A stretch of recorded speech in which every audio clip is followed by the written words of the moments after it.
In its final weeks, the presidential race of 1968 was neck and neck.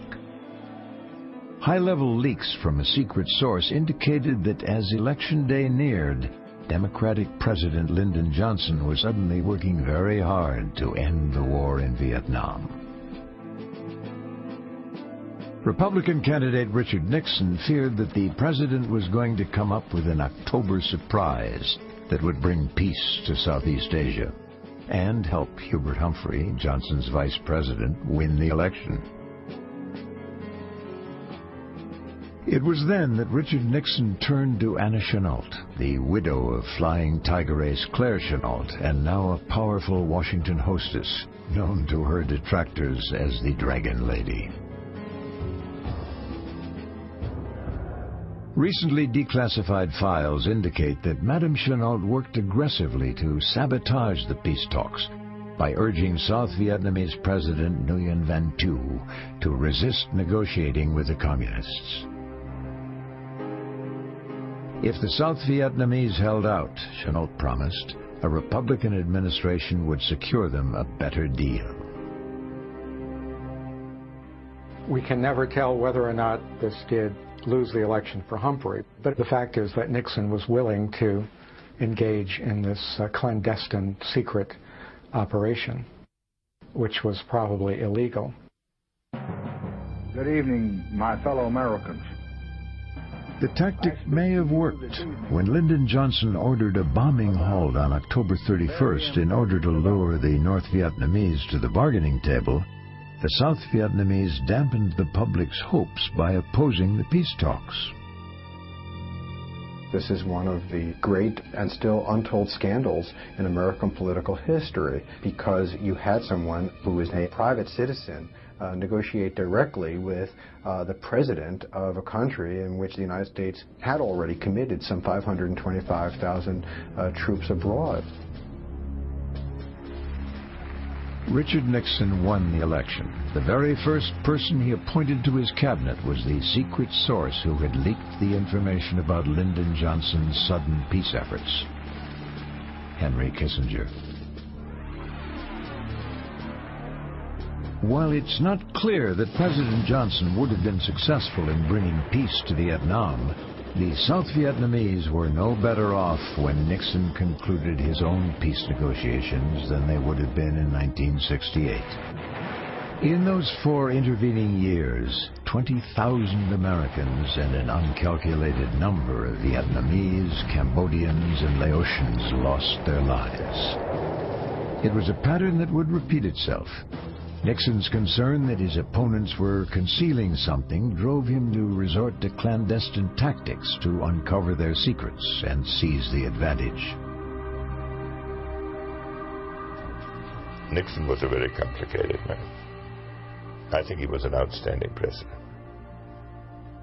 I respected the decisions he made, which were very courageous. He was a dedicated patriot.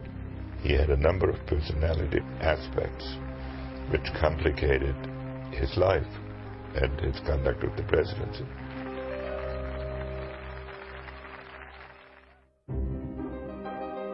Complicated as his life may have become, his beginnings were simple. Richard Milhous Nixon was born in Yorba Linda, California in 1913. His mother raised him in the Quaker faith, while his father worked him long hours in the family grocery store. Although he earned a scholarship to Harvard University, he opted to stay at home and attend Whittier College. Determination and hard work also earned him a degree from Duke Law School. After his graduation, the surprise attack on Pearl Harbor jolted the United States into World War II, and then Richard Nixon joined the Navy. As a supply officer in the South Pacific, he discovered a new side of himself. And he taught himself to play poker, not for the fun of it, but in order to make money. As a Quaker, he should perhaps not have wanted to gamble, but he learned that these men who didn't necessarily expect to live would take all sorts of risks. And he learned to play a very conservative, reasoned game of poker. At war's end, Richard Nixon parlayed his poker winnings to help finance his first political campaign, running against Democratic U.S. Congressman Jerry Voorhees. He won the election and soon made a name for himself as a vocal anti-communist on the House Un-American Activities Committee. 2 years later, in 1948, he faced Helen Gahagan Douglas in a bitterly contested race for the U.S. Senate seat in California. He engaged in a bare-knuckles campaign, and this included, releasing documents about her voting record that associated her with the one communist-leaning member of the House of Representatives, but in ways that were misleading and inaccurate. It was during that campaign that Helen Gahagan Douglas coined the nickname Tricky Dick. Nixon was quick to respond in kind. More consistent in resisting communist aggression in Korea. He said of Mrs. Douglas, she is pink all the way down to her underwear, which didn't seem very chivalrous, actually. Once in the Senate, Nixon began to investigate the communist leanings of a debonair State Department official named Alger Hiss. Based on circumstantial evidence supplied by informant Whittaker Chambers, Nixon accused Hiss of lying under oath and espionage. Chambers produced papers and microfilm long hidden in a hollowed-out pumpkin to support his claim that Hiss had copied classified documents and passed them on to the Soviets. Hiss steadfastly maintained his innocence, but Nixon called his bluff. He was willing to gamble his entire career on his instinct that Hiss was guilty. After one trial ended in a hung jury, Hiss was convicted of perjury and sent to prison. Nixon's dogged determination earned him a position of prominence within the Republican Party and the lifelong enmity of his Democratic opponents. He was so popular among conservative Republicans that at only 38 years of age, he was recruited to become Dwight Eisenhower's running mate in the presidential election of 1952.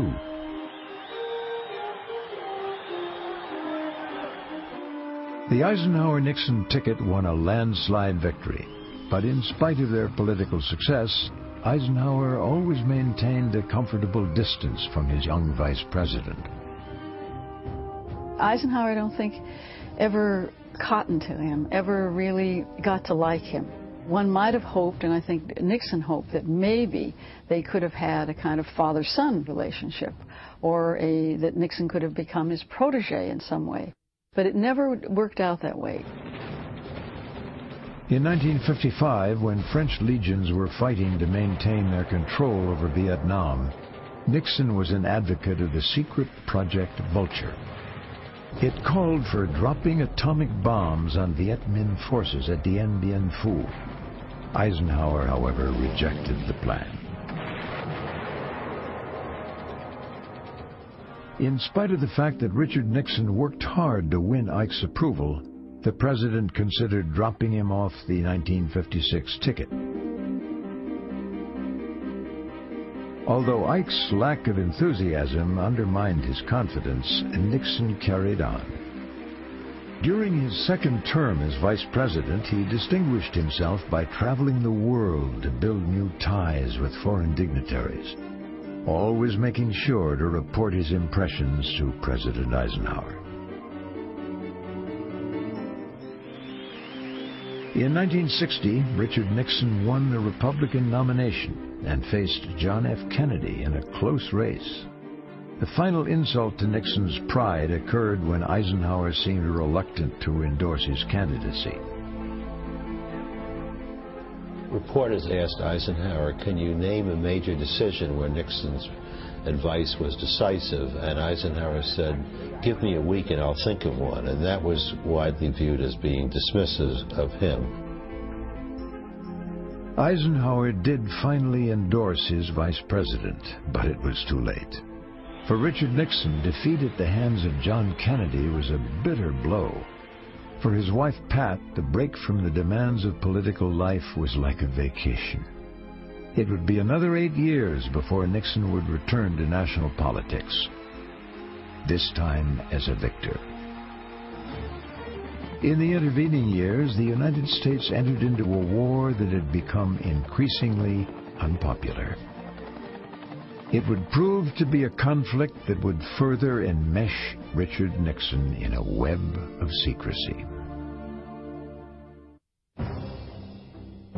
Richard Nixon had spent most of his adult life in politics, had reached full maturity while in the White House, and had spent long hours dreaming about the goals he would achieve as president. As he entered office in 1969, the tensions of the Cold War still loomed on the horizon, presenting ever greater and unknown threats that included nuclear arms and a vast array of deadly chemical and biological weapons. But all this seemed to pale in juxtaposition to a conflict that raged on the other side of the world. America's involvement in Vietnam had begun under President Eisenhower, and by 1968 had escalated into an undeclared and unpopular war. During his campaign, Richard Nixon hinted to the voters that he had a secret plan to end the fighting and bring U.S. soldiers home. During his first days in office, he promised peace with honor in Vietnam. The man he chose to help him accomplish this feat was his national security advisor, Henry Kissinger. Although quite different in style, the two were destined to forge a profoundly important relationship. Kissinger believed it was because he had found an effective way to work with his boss. He could not confront people directly and tell them he disagreed with them. He could do it by paper. So one reason our relationship thrived is we'd spent a lot of time together, but all the important decisions were made on the basis of memos. Since he was so much on guard all the time, it was not easy to have a personal relationship with him. In spite of Nixon's inability to let his guard down, he and Kissinger were so close that others in the State Department, including Melvin Laird, his Secretary of Defense, and William Rogers, his Secretary of State, were shut out of the policy-making loop. When it came to strategizing about the war in Vietnam, the President and Kissinger made all the decisions.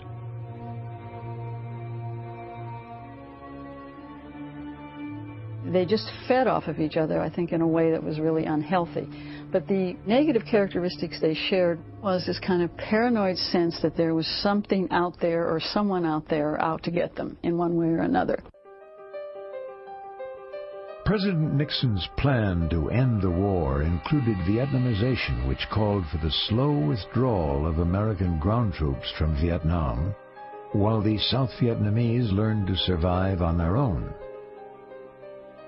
The plan angered the Joint Chiefs of Staff, who thought Nixon was going soft on communism. What we don't really fully appreciate, even today, is the intense and depth of dislike of the Joint Chiefs of Staff, our top military officials, of Nixon's foreign policy. Frustrated that they'd been shut out of the decision-making process, the Joint Chiefs decided to engage in a clandestine operation of their own. An admiral named Robert Waylander ordered a yeoman named Charles Radford to spy on the National Security Council, to pilfer records, to wiretap on one occasion, but largely simply to take documents and Xerox them. Unaware that this secret spy operation was underway, President Nixon was working hard to appease his military commanders by taking a bold and violent step. In hopes of sending a clear message to Hanoi, President Nixon agreed to a secret plan to bomb North Vietnamese targets in Cambodia. Within 2 months of becoming president and promising to bring a quick end to the war, Nixon approved a massive B-52 bombing strike, codenamed Menu.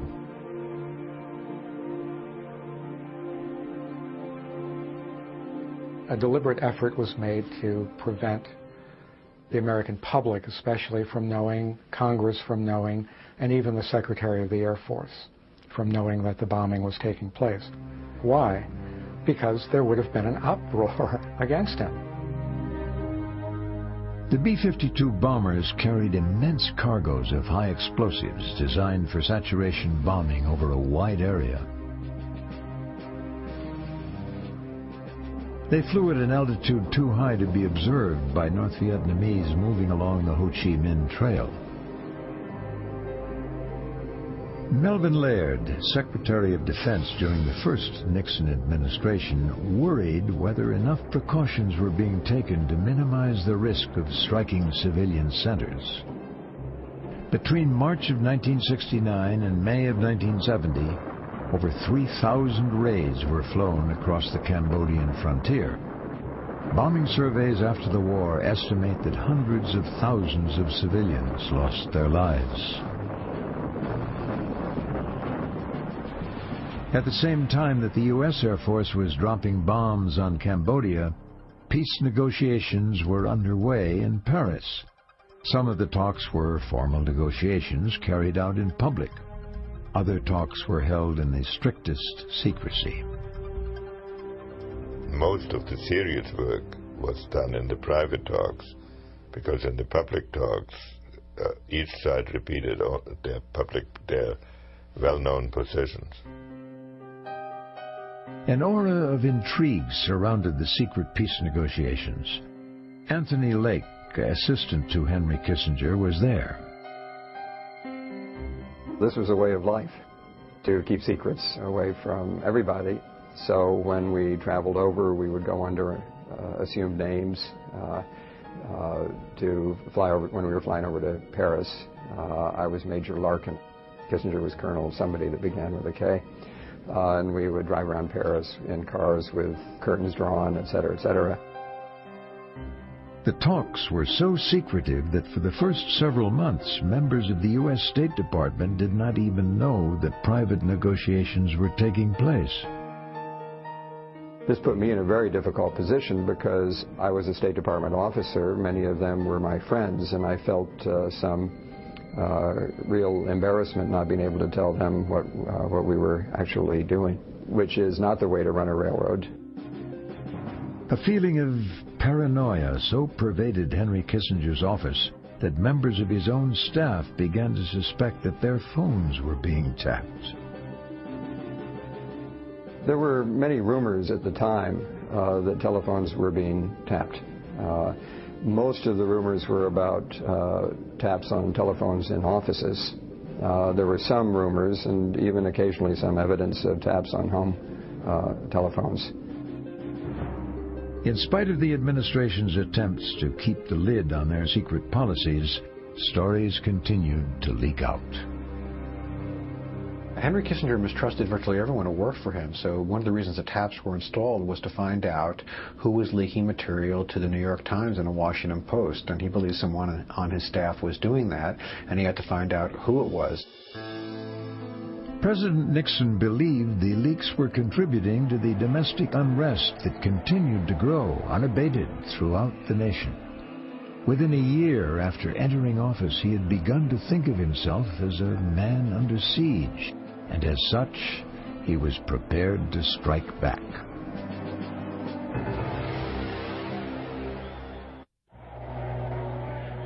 By 1969, in America, the movement to end the war in Vietnam had turned violent.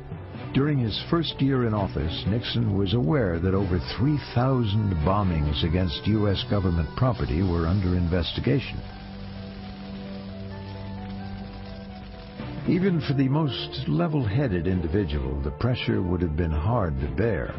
As it was, a siege mentality prevailed within the White House. Nixon at his core was an insecure man, a lonely man, a man in search always of approval from others, a man who, no matter how much success he ever achieved, it would never be enough inside of him. In order to neutralize his many opponents, President Nixon continued several domestic surveillance programs that had been initiated by his predecessor, Lyndon Johnson.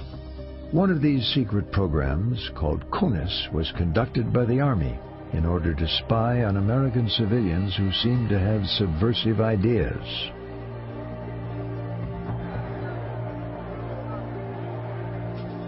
Another was the clandestine Operation Chaos, run by the CIA.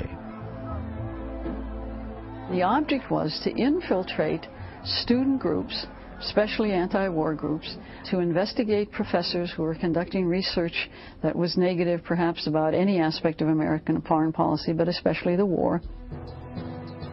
Thousands of miles away in the jungles of South Vietnam, a CIA counterinsurgency program was underway.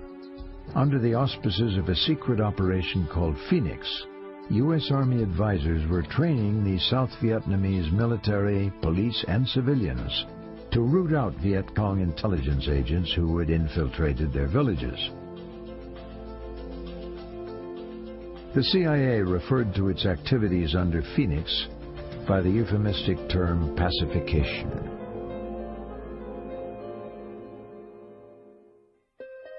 One of the important components was assassination, and it's been estimated to have killed at least 20,000 alleged Viet Cong. So the objective was to identify, interrogate, arrest, or neutralize, the word was, to kill Viet Cong infrastructure. By CIA standards, Phoenix was an unqualified success, but for many others, far too many innocent people were caught in the crossfire. And you can imagine in an operation in which the objective is to arrest, interrogate, incarcerate without due process of law, the ratio of mistakes could be very high, given all the factors that operate. During the first years of Nixon's presidency, the administration was also working hard to win the release of American prisoners of war, incarcerated in several Hanoi prisons. These efforts were certainly warranted, since reports indicated that many of these POWs had been subjected to years of solitary confinement and torture at the hands of their captors. But Nixon's critics suggest there might also have been an ulterior motive behind the administration's effort to win their freedom. Nixon and Kissinger exploited the issue politically by trying to use the POW issue as a wedge with the growing anti-war movement in the country. And so the return of the American prisoners of war was elevated to a massive public relations game at the highest level to protect the legacy in their mind of peace with honor. Then in the fall of 1969, a story broke that threatened to turn into a true public relations nightmare. First called Pinkville and later the My Lai massacre, the story involved the alleged cover-up of atrocities committed by American soldiers during the conduct of war. 24-year-old Lieutenant William Calley was accused of ordering the men in his platoon to slaughter over 100 innocent men, women, and children in the hamlet of My Lai.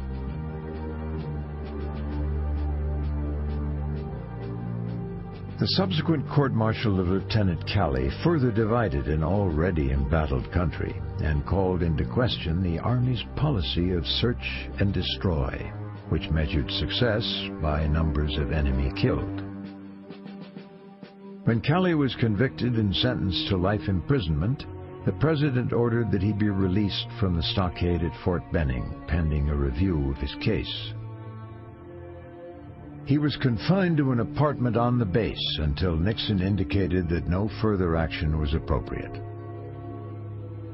In 1975, after serving only 3 years of his sentence, Calley was paroled, to the delight of his supporters.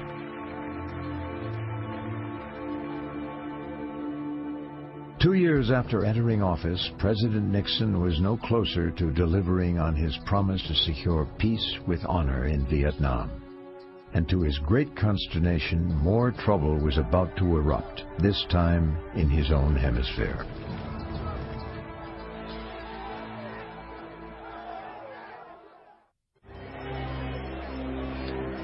In the fall of 1970, democratic elections brought the Marxist Salvador Allende to power in Chile.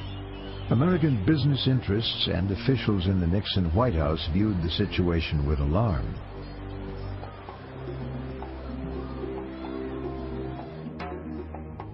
Within 2 weeks after Allende's electoral victory, Nixon called a meeting with Richard Helms, then director of the CIA, with a view towards destabilizing the Chilean economy. We have the very famous notes that Richard Helms took of this meeting in the afternoon of September 15th, 1970, where Nixon says, "Make the economy scream. Use our best men. Take $10,000. Don't tell the ambassador in Chile what we're actually doing. Foment a coup. Do whatever it takes." This was the marching orders for the CIA to overthrow Chilean democracy by hook or by crook. Nixon told his advisors a little anecdote to explain his rationale for overthrowing the Allende government. He says, look, you have communism in the Caribbean, in Cuba. Now you are going to have communism on the mainland of Latin America. You have a red sandwich in Latin America, and pretty soon it will all be red. It soon became apparent that in order for a coup to succeed, the CIA needed the support of the Chilean military, then under the command of General René Schneider. But General Schneider was adamantly opposed to any meddling in the electoral process. CIA cable traffic indicates that Henry Kissinger authorized a covert operation aimed at removing General Schneider from power. What the CIA did, under pressure from Richard Nixon and Henry Kissinger, was run around and look for a handful of disgruntled mid-level Chilean commanders and try and push them to foment a coup. They would kidnap René Schneider, blame it on the left in Chile. This would create, massive opposition to Allende, and the military would be able to take power, abrogate the election, and simply move on from there. During September and October of 1970, CIA operatives in Chile recruited 2 different right-wing extremist gangs to kidnap General Schneider.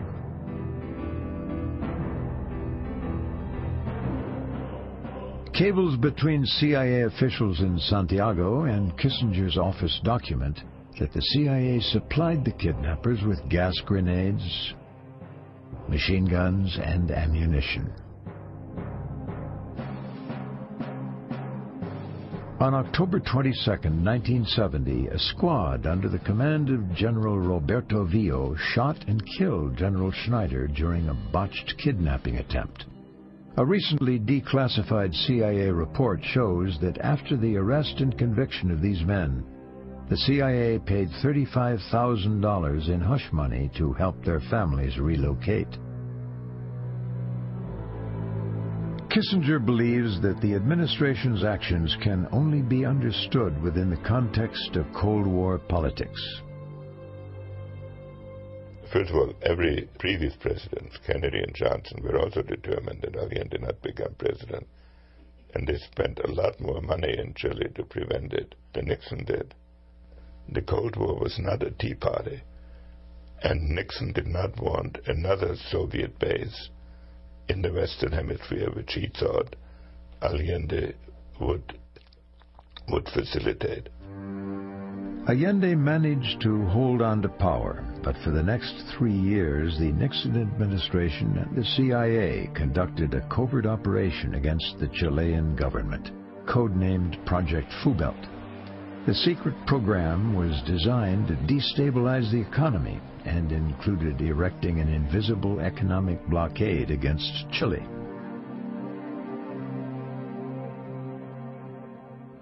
Then on September 11, 1973, the very day that Henry Kissinger was going through his own Senate confirmation process as Secretary of State, right-wing General Augusto Pinochet led an assault on the presidential palace. Hours later, when soldiers entered the presidential office, they discovered the corpse of Salvador Allende with a bullet hole through his head. His death was reported to be a suicide.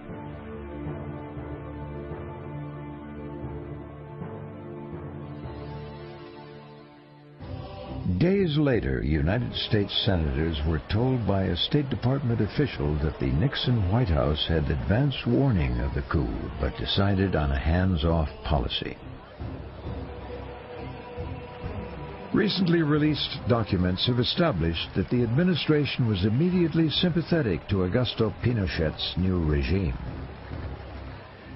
The Nixon administration embraced this cutthroat military dictatorship, helped it consolidate and stay in power for what became 17 years of dictatorship. While the Chilean coup may have stopped the spread of communism, it did so at a heavy toll. For nearly 2 decades, death squads swept the country, kidnapping and murdering thousands of Chilean citizens. But by 1973, Richard Nixon had so many problems of his own that he had little time to concern himself over human rights violations in Chile. The president's excessive concern about leaks reached such a high level that it led him to authorize illegal acts which would lead to the unraveling of his own administration.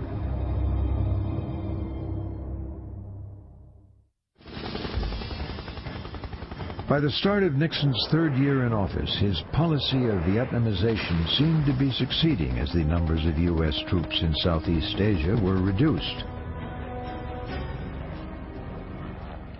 On June 12, 1971, the president celebrated the happy occasion of his daughter Tricia's wedding.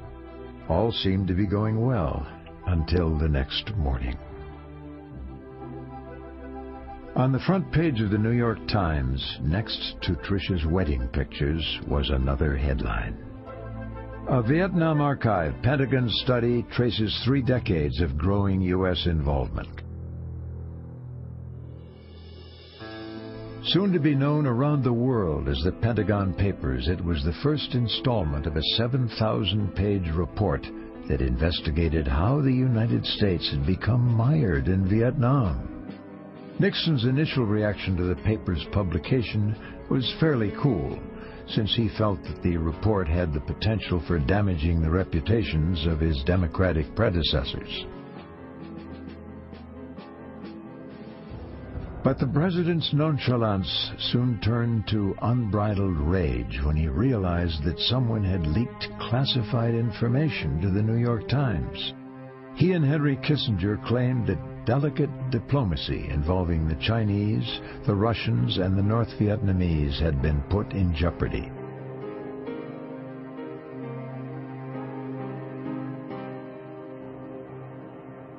We were concerned what other countries would think if they could not rely on our ability to maintain the confidentiality of our exchanges.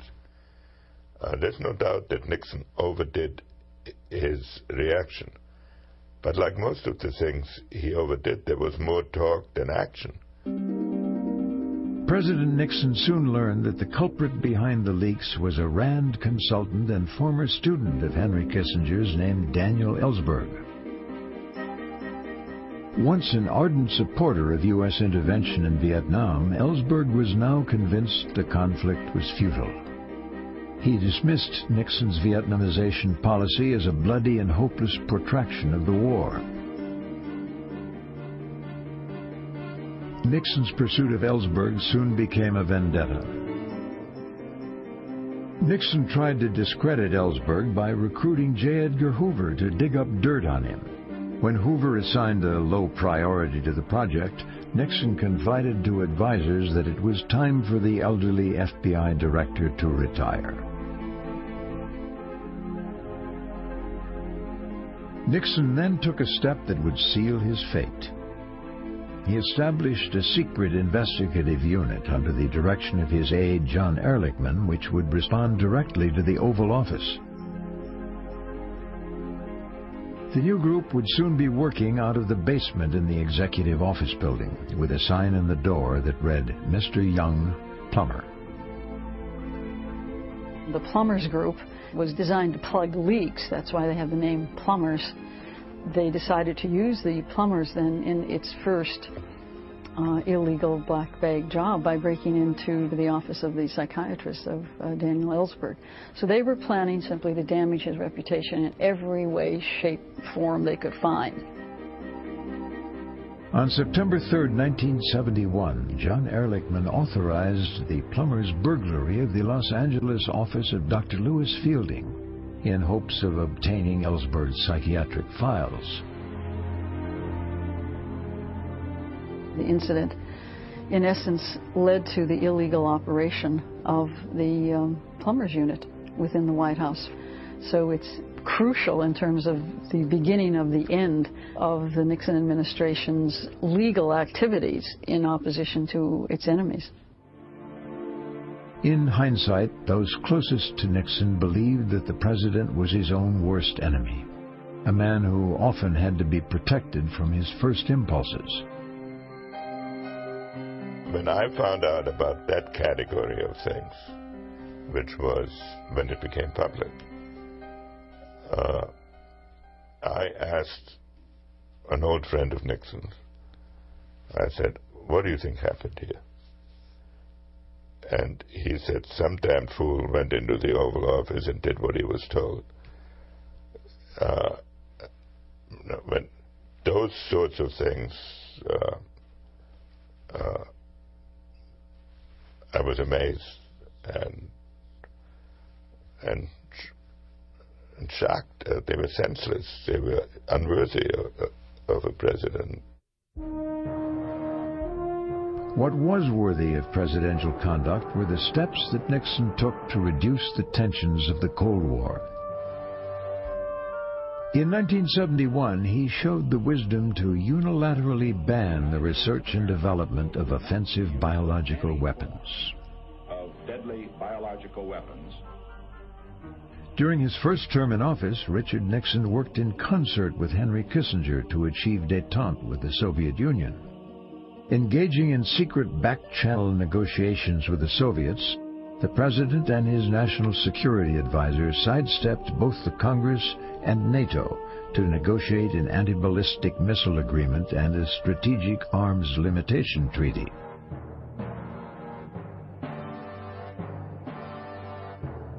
And with Kissinger's assistance, Nixon opened a dialogue with Communist China that culminated in his highly touted visit to that country in 1972. In foreign policy, he was extremely innovative with respect to dealing with China and the Soviet Union because he wanted to conduct the Cold War in a different manner, leave containment behind and try to figure out a new operational mode for dealing with these two gigantic countries. And that will be forever to his credit. But by the summer of 1973, Nixon's ultimate fate was no longer in his hands. A scandal caused by the plumbers, his own secret investigative unit, had begun to consume most of his time and energy. Often, Henry Kissinger, now Secretary of State, was left alone to deal with international crises like the Arab attack on Israel in the fall of 1973.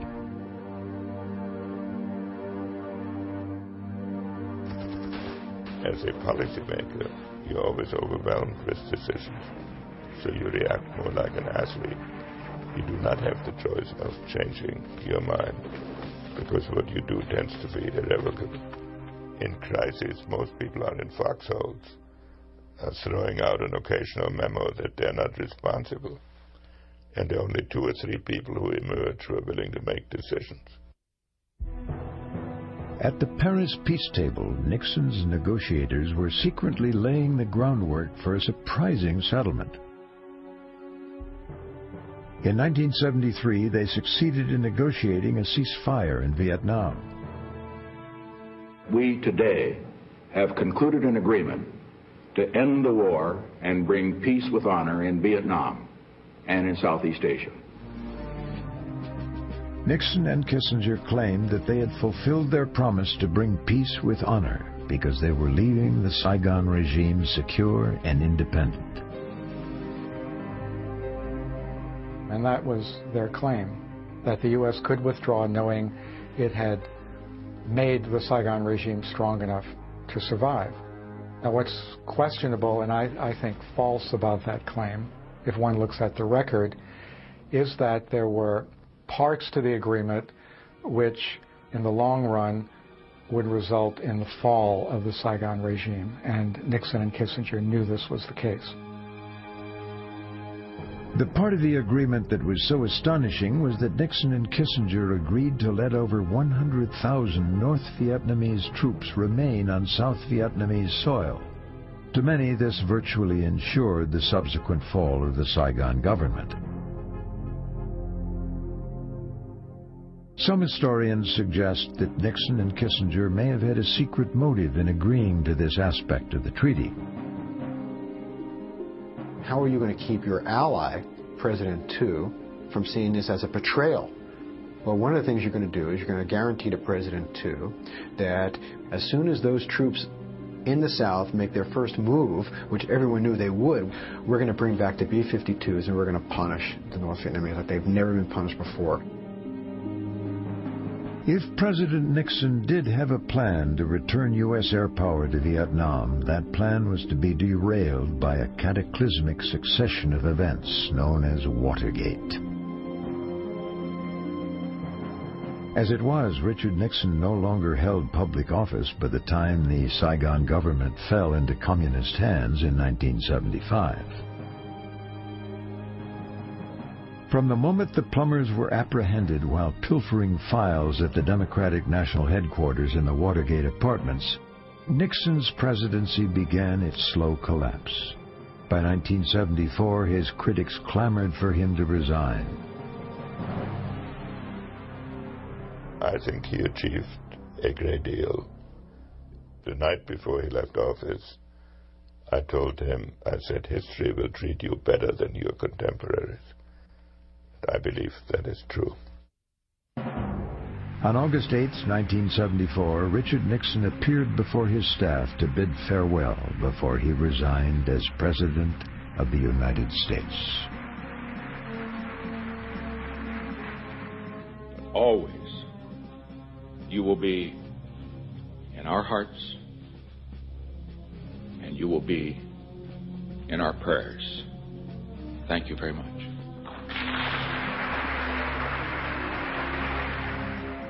The dream that guided his adult life was over. Nixon's obsessive desire to learn the secrets of others was his undoing. For the time being, at least, much of what he'd accomplished in public life was overshadowed by scandal.